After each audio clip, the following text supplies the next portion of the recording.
But my guess is that when you all look back 10 years from now, you will remember not just the death and destruction wrought by the pandemic, but also the many, many valuable lessons it taught you. So what are those lessons? I think that the first lesson is the value of gratitude. I'm going to share something personal.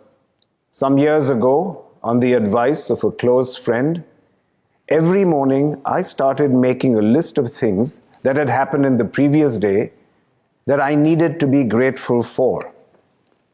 And it turned out to be a surprisingly long list, day after day. During the pandemic, that list doubled and tripled in length because there was so much more to be grateful for every day.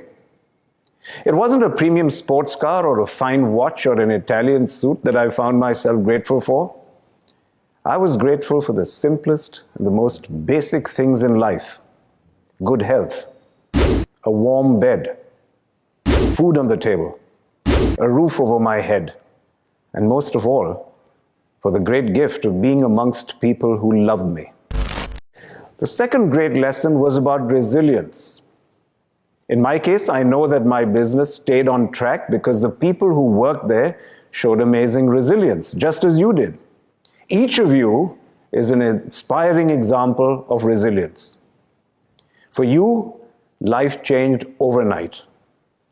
In a very crucial year, schools closed, but you adapted quickly. You faced constraints, but you found creative solutions to overcome them. You learned to study online.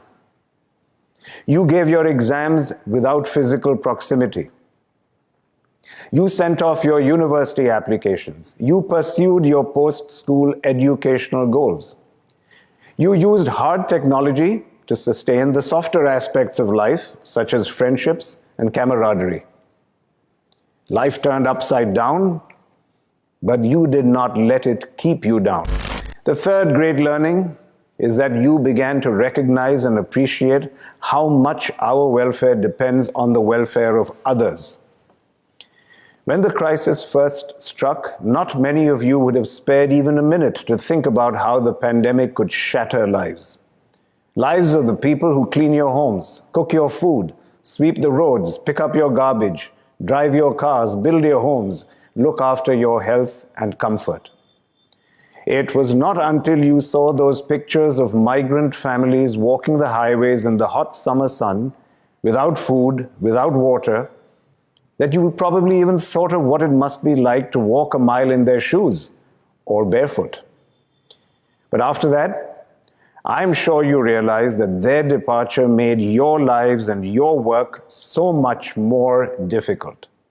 It hit home to you that the poorest of the poor are the foundations on which our economic prosperity and the quality of life depends.